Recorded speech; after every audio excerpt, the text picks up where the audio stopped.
Hello, this video is a brief look at the types of products that commonly contain mercury, how to clean up a broken mercury containing or fluorescent bulb, how to clean up a small mercury spill, and what to do if you have a large mercury spill. There is mercury in products that are found in the home and in businesses. It's a good idea to identify what you have in your home or business that contains mercury, so when the device is replaced, to consider non-mercury replacement alternatives and to make certain that the old device does not go into the regular trash.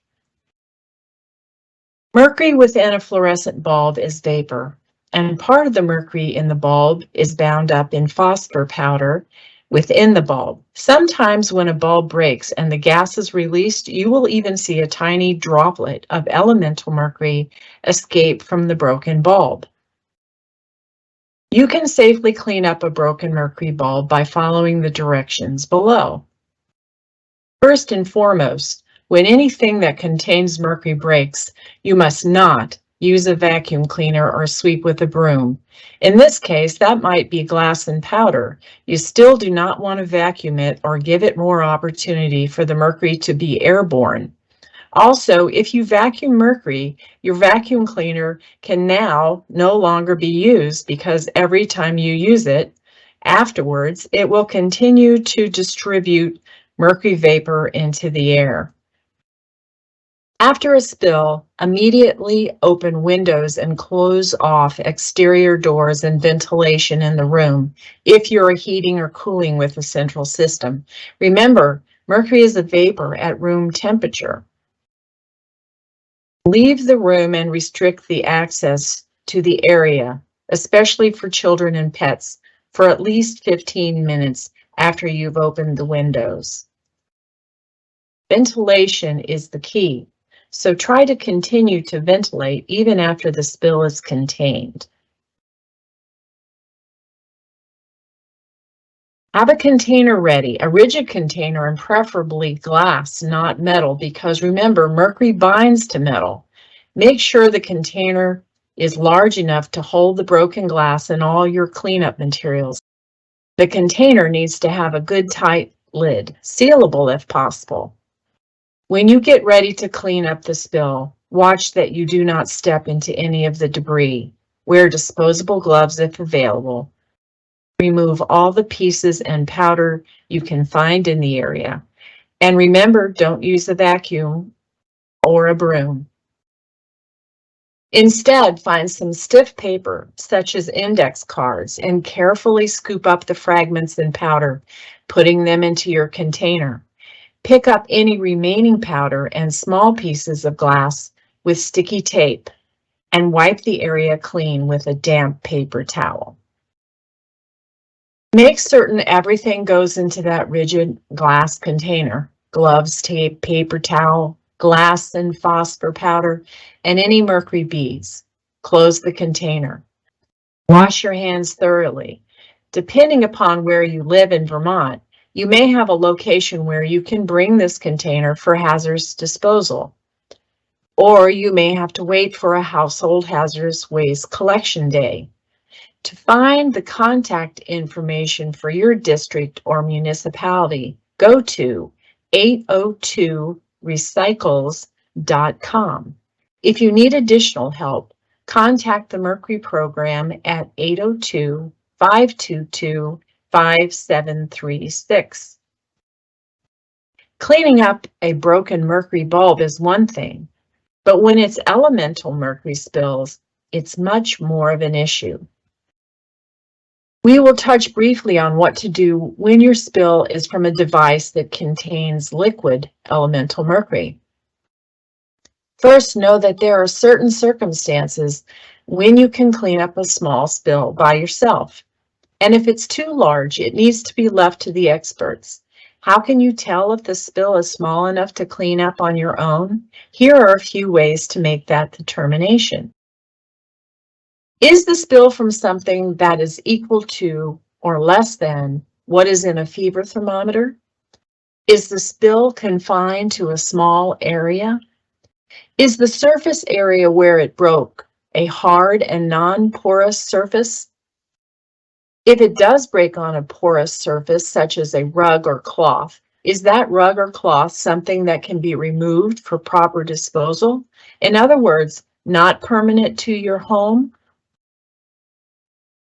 So the spill might be a small amount, but if it's scattered all over your living room carpet, and that carpet is attached, then you may have a more serious situation on your hands, and one that you really should not handle on your own.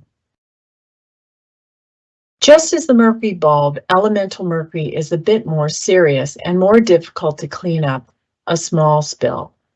As we know that mercury is a vapor at room temperature, the first thing we must always do is open windows and ventilate the area. That may mean turning off the heat or air conditioning, closing vents or grates, or closing off the entire room to keep the vapor isolated to one space. Lock off the area, keep children, especially young children and infants, pregnant women, and pets out of the area. Isolate the area. Do not walk on the mercury or track it into other areas of the house. Remember, do not vacuum or sweep the mercury. Get your container ready. This needs to be something with a tight lid. Glass jars with sealable lids are especially good because the mercury cannot leach through glass. Wear disposable gloves if possible. Using stiff paper or cardboard, such as index cards, push the mercury droplets together and carefully scoop up with the cardboard into your container. For small droplets, use a strong adhesive tape like duct tape to pick up the remaining droplets. Wipe the area clean with a damp paper towel. When you are done and the room is able to be dark, use a flashlight to help find any small beads of mercury that will be remaining, as mercury will reflect the light. Put all cleanup materials, tape, gloves, and anything that has mercury on it, into the container. Place the container outside of the home in an area that is inaccessible to children, preferably locked where the container can now tip over and break. Wash your hands or shower if you think you might have mercury on your skin. Do not wash any clothing that you think might be even slightly contaminated in the washing machine. Remember, mercury adheres to metal. If you need additional information or instructions, go to mercvt.org. For contact and emergency numbers, dial 802-522-5736. To locate information for your district or town, go to 802recycles.com. If your spill is larger than that in a fever thermometer, if the spill involves a large area, if the spill has been spread around into crevices or other areas impossible to reach, if your spill is directly onto a porous item such as wall-to-wall carpeting or upholstery, your spill is probably too large to manage on your own. Follow the first steps for a small spill, meaning restrict the area and ventilate, opening windows, and call the State Emergency Spill Program at 800-641-5005. For health questions, call the Vermont Department of Health at 1-800-439-8550 and dial 0 to speak with an operator. Remember, all of this information, including fact sheets and numbers, can be found at www.mercvt, that's MERC like Mercury, VT like Vermont.org. Click on the icon that directs you to spill cleanup information. Thank you for your time.